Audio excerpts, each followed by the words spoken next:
전 처음 2시 예배에 참여하게 됐는데 너무나 그 찬양하면서 은혜를 받은 것 같습니다. 우리 청년부들을 위해서 많이 기도해 주시고 또 격려해 주시면 감사하겠습니다. 아멘. 여러분들 지금 초등학교, 중학교, 고등학교 그때 그 시절 잠깐 떠올려 보셨으면 좋겠습니다. 겨울방학이 끝나고 새 학기가 되면 1년을 이제 헌신해 줄 반장 또 부반장을 뽑습니다. 이 반장, 부반장을 잘 뽑아야 반 학우들이 좀 더 편안하게 공부하며 서로 친하게 잘 어울릴 수 있는 그런 환경이 잘 조성되겠죠. 어떤 반장, 부반장은 그냥 선생님과 친해지면 조금 더 점수도 잘 주고 또 이뻐라 해주니까 반장, 부반장을 하려고 하는 사람들이 있습니다. 이들이 반장을 하는 목적은 선생님과 친해지는 것입니다. 반장, 부반장을 하면 다른 학생들과 달리 선생님에게 더 관심을 받고 시험 문제에서도 어떤 문제집을 봐주어야 하는지 소스도 이제 제공받게 되겠죠. 이와 다르게 어떤 반장, 부반장들은 정말 이 헌신하겠다는 마음, 내가 이 몸을 불살러서 내가 정말 이 반 학우들을 위해서 열심히 하겠다 이런 마음으로 정말 지원하는 학생들도 있습니다. 선생님께 잘 보인다는 것보다는 학우들과 친해지기 위해서 또는 반을 위해 이 헌신하겠다는 그 자원하는 마음으로 반장이나 부반장을 하는 친구들이 있다는 것이죠. 대부분 아이들이 반장, 부반장을 하는 경우는 이 부모님들의 영향을 많이 받습니다. 아버지일까요, 어머니일까요? 아버지일까요, 어머니일까요? 어머니, 그렇죠. 어머니의 그 사랑이 더 크죠. 어머니들은 아버지들보다 더 자녀들에 대한 사랑이 더 각별한 것 같아요. 왜냐하면 무엇보다 어머니들이 자녀들을 뱃속에서 11개월 품고 있다가 나와서 더 애틋한 것 같습니다. 그것을 모성애라고 하죠. 요즘 자녀들도 조금 낳다 보니까 더 이렇게 귀하게 자라는 것 같습니다. 혹여나 다른 학우들에게 1점이라도 뒤치지 않게 하려고 많은 학원을 보내기도 하죠. 지금 너무 많은 학원만 다녀서 참으로 안타까운 마음이 있습니다. 공부 이전에 인성교육이 저는 먼저라고 생각을 합니다. 인성 없이 지식만 교육받는다면 나중에 자신보다 못한 사람들을 대할 때 종처럼 일을 부릴 수도 있기 때문입니다. 인격적으로 사람을 대하지 못하는 경우를 종종 보았기 때문입니다. 어찌되었든 간에 어머니의 관심은 오직 자녀들이 학교에서 선생님들에게 눈에 띄게 하기 위해서 반장, 부반장을 시킨다는 것이죠. 어머니가 아들이 더 잘 되도록 권세를 가진 사람에게 엎드려 부탁하는 것은 요즘에 흔한 일입니다. 구약에서 보면 다윗 왕이 나이가 다 되어감에 따라서 이제 후계자를 생각할 때잖아요. 아마 많은 후궁들이 다윗 왕에게 가서 자기 아들을 후계자 세워달라고 이렇게 요청을 합니다. 사극에 보면 왕의 후궁들이 왕께 잘 보이려고 엄청나게 노력하는 것을 보잖아요. 그리고 엄청나게 머리 뜯어가며 싸우는 것을 우리가 종종 보게 됩니다. 그래서 어떻게든 이 자신의 아들이 대를 잇게 만들려는 그들의 노력을 볼 수가 있습니다. 열왕기상 1장 15절에서 21절에 보면 이 밧세바가 다윗 왕에게 가서 솔로몬을 후계자로 이제 세워달라고 부탁을 합니다. 이제 훗날에 솔로몬이 다윗 왕의 뒤를 잇게 됩니다. 이 세상에 내 뱃속에서 태어난 자녀들이라면 세상 어느 곳에서도 높은 명예가 보장된 직장에 들어가서 높은 자리에 앉아있길 원할 것입니다. 오늘 본문에 나오는 이 세베대의 여인이 나옵니다. 이 세베대의 여인의 이름은 살로메입니다. 이 살로메 여인도 정형적인 어머니의 모습입니다. 자신의 아들들도 하나는 반장처럼 하나는 이 부반장처럼 천국에서 예수님의 왼쪽과 오른쪽에 앉혀달라고 요청하는 모습이죠. 여기서 두 아들은 마가복음 10장 35절에 나오는데 그들의 이름은 야고보와 요한이라고 성경은 말하고 있습니다. 저자 마태복음과 다르게 저자 마가는 야고보와 요한이 예수님에게 좌우편에 앉게 해달라고 요청했다는 것을 우리는 성경을 통해서 볼 수 있습니다. 마태복음 20장 21절에 주의 나라에서 하나는 주의 우편에 하나는 주의 좌편에 라고 이 살로메 여인이 말한 걸로 보아 아마도 야고보와 요한이 어머니와 대화하면서 하나님 나라에 관한 이야기를 했을 것입니다. 그리고 야고보와 요한이 어머니에게 예수님께 하나님 나라에 가거든 우리를 그의 우편과 좌편에 앉게 말해달라고 했을 것입니다. 왜냐하면 야고보와 요한이 직접적으로 예수님께 하나님 나라에서 왼쪽과 오른쪽에 앉게 해달라고 하는 모습을 다른 제자들이 본다면 시기 질투할 것이 분명하기 때문입니다. 예상했듯이 열제자가 이런 야고보와 요한을 보고 시기와 분이 일어납니다. 그래서 엄청나게 미워하기 시작했죠. 분을 여겼다는 것은 이 열제자들도 예수님의 그 옆자리에 앉고 싶은 마음이 한켠에 분명히 있었을 것이라는 것이죠. 뉴스를 보면 정치 얘기가 꼭 여러분 나오는 걸 아시죠? 정치를 보면 당대표라든지 국회의원이라든지 또 어떤 장관 자리라든지 뭐 어떤 자리에 앉기 위해서 어떤 라인에 줄을 섭니다. 그 라인에 줄을 서야 높은 자리에 앉을 수 있기 때문입니다. 대통령이 바뀔 때마다 대통령에 잘 보이려고 줄을 서는 사람들이 굉장히 많이 있습니다. 대통령을 힘입어 한 자리에 앉고 싶기 때문이죠. 대부분 국민들이 정치하는 사람들에게 뭘 바라나요? 우리에게 돈 주길 바라나요? 우리가 명예를 얻게 해달라고 뭐 그런 걸 바라나요? 그냥 국민의 생활을 공감하고 자신의 몸을 아끼지 않고 일하는 정치인을 바랄 것입니다. 말 그대로 보여주려고 하는 쇼보다는 진실된 마음으로 섬기는 대통령, 섬기는 국회의원, 또 섬기는 장관이 우리가 원하는 모습이 아닐까요? 연말이 다가오면 성도분들 혹은 청년들 혹은 우리 학생들이 긴장을 할 때가 있는데 어떤 걸 긴장할까요? 여러분들도 다 그런 걸 느껴보셨겠지만 저희 집사님 이번에 뭐 좀 섬겨주시죠. 장로님 우리 오랜만에 좀 이것 좀 내년에 좀 섬겨주시죠.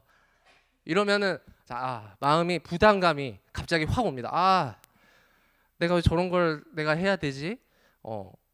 내가 저걸 내 시간도 바쁜데 막 이러면서 막 마음에 갈등이 막 오는 분들도 굉장히 있을 거예요.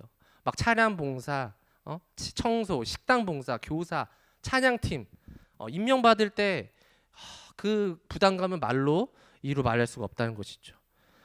이제 내 시간도 없고 가족들 모임보다 교회를 더 나가야 된다는 그런 생각들, 사회에서 일하기도 벅찬데 교회 봉사까지 하라고 정말 힘들다는 생각이 막 들어올 때가 있어요.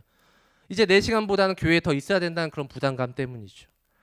사회의 대기업에서 어떤 역할이 부여되면 월급이 올라가고 계급이 승진되어서 기분이 좋아서 그 역할을 잘 감당합니다. 그렇지만 교회에서 어떤 역할이 부여되면 이 돈 되는 것도 아니고 누가 알아주는 것도 아니고 내 개인 시간도 없어져서 못하겠다는 분도 많이 계십니다.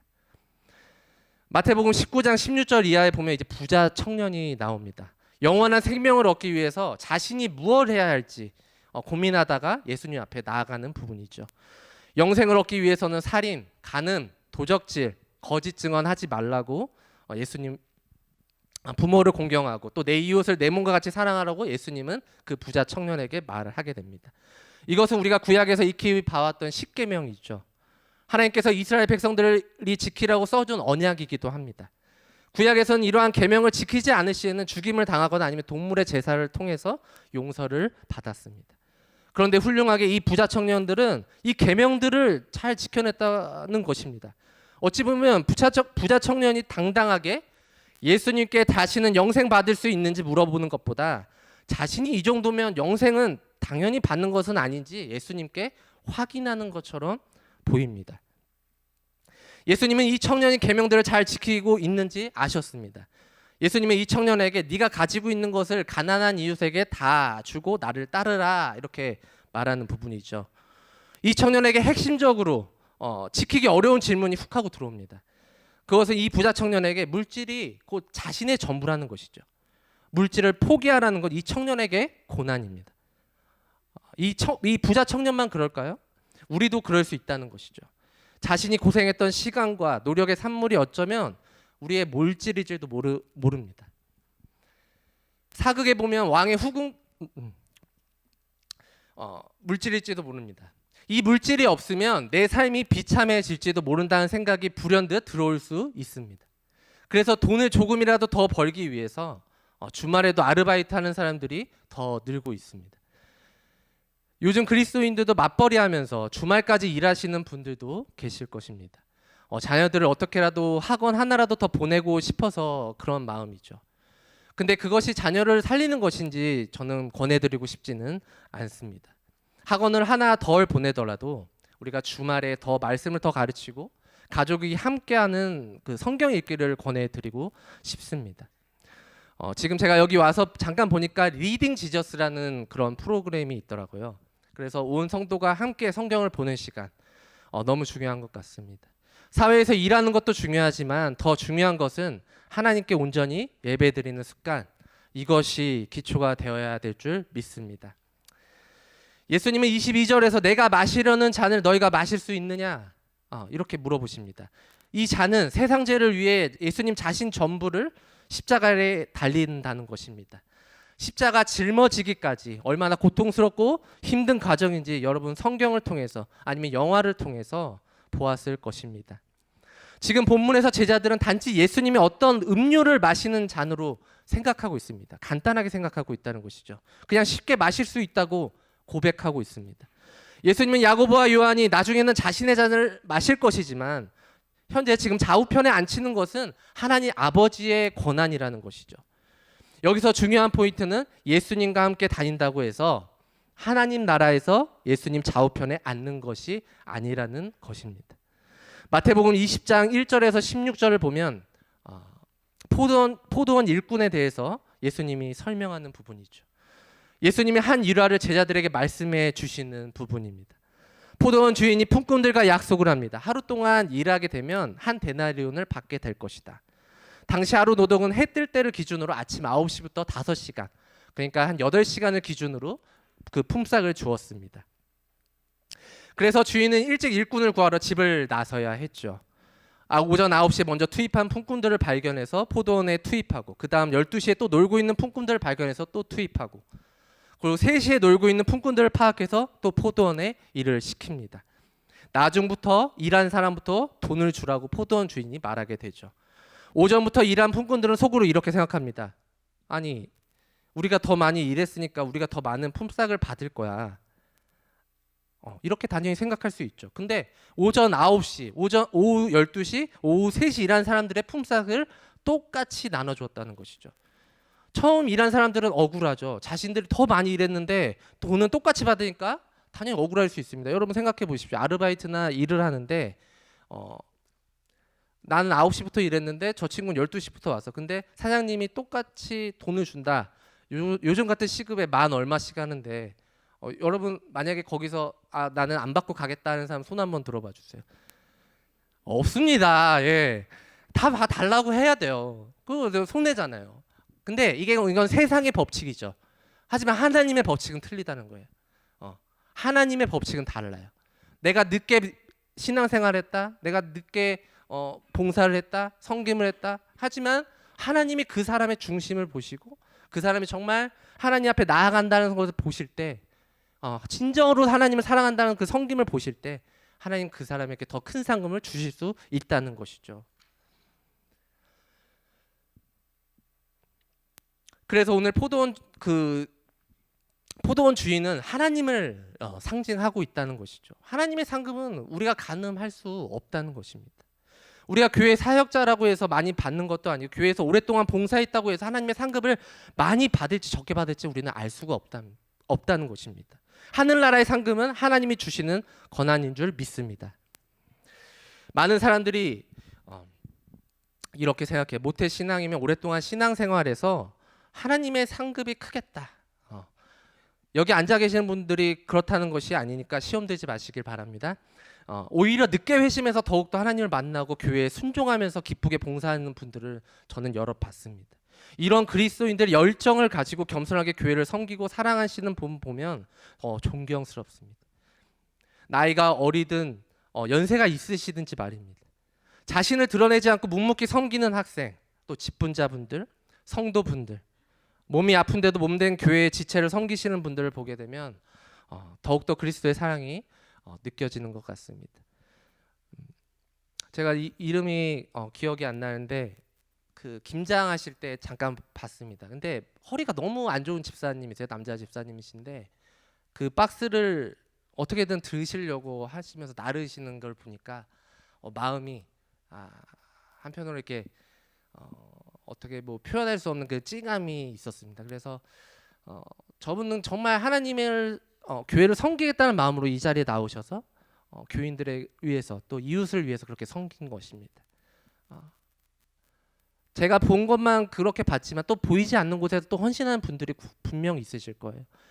그런 하나님은 하나님 중심을 보신다는 것을 여러분들은 기억하시면 감사하겠습니다.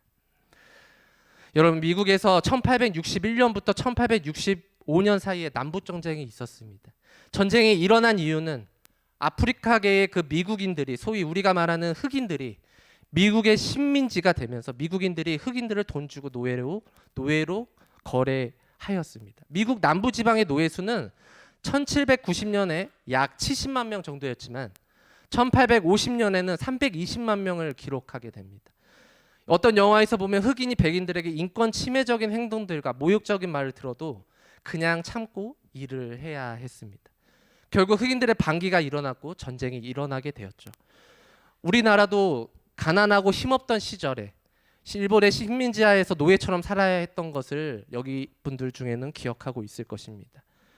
그 당시에 일본인들이 지나간 머리를 숙여야 하고 종처럼 살아야 하고 일본 천황을 쪽에서 그 절을 해야 될 그 시절, 비참하죠. 하지 않으면 고문당하고 매질을 당하니까요. 출애굽 시절에는 이스라엘 백성들이 노예 생활로 고단한 생활을 했습니다. 처음엔 요셉으로 인해서 이스라엘 백성들이 풍요롭게 잘 정착했지만 이스라엘 백성의 숫자가 늘어나니까 이제 그들을 노예로 속박하고 이집트의 종으로 가둬버리잖아요. 자유가 없고 인권이 없는 주인과 종의 관계는 어떨까요? 종의 그런 섬김이 진정한 섬김일까요? 노예가 주인을 내 진정한 주인으로 모실까요?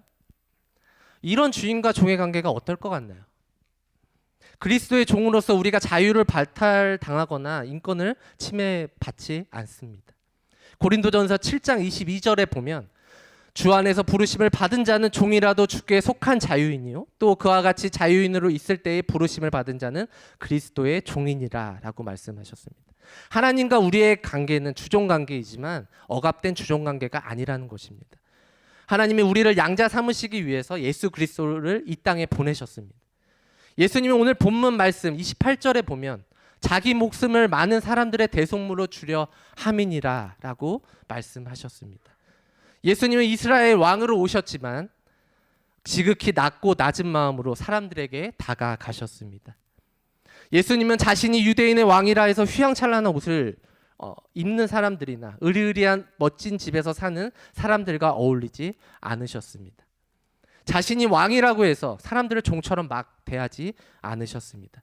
가난한 동네, 병든 몸을 가진 사람들, 그들에게 다가가 사랑으로 섬기셨다는 것입니다. 저는 예심교회로 오면서 예수님의 마음이라는 뜻으로 예심으로 교회의 이름을 지은 게 아닌가 생각이 들었습니다.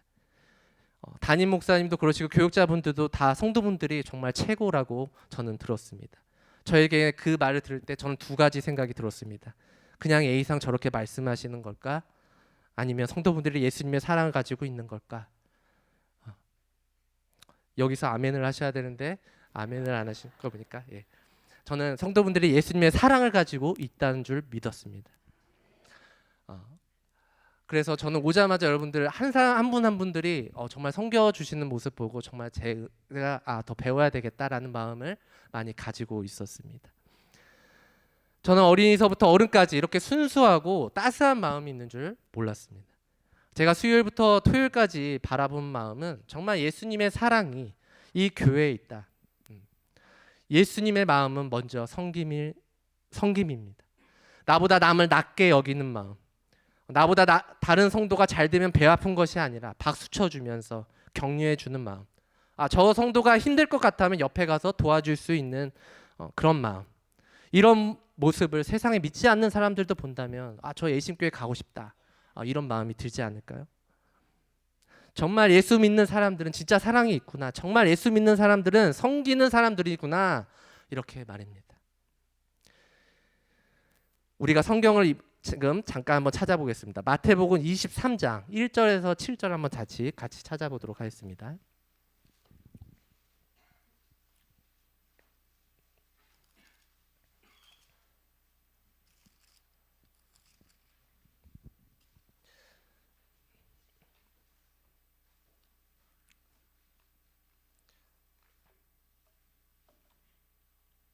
다 찾으셨으면 저와 한 절씩 교독하도록 하겠습니다. 이에 예수께서 무리와 제자들에게 말씀하여 이르시되 그러므로 무엇이든지 그들이 말하는 바는 행하고 지키되 그들이 하는 행위는 본받지 말라. 그들은 말만 하고 행하지 아니하며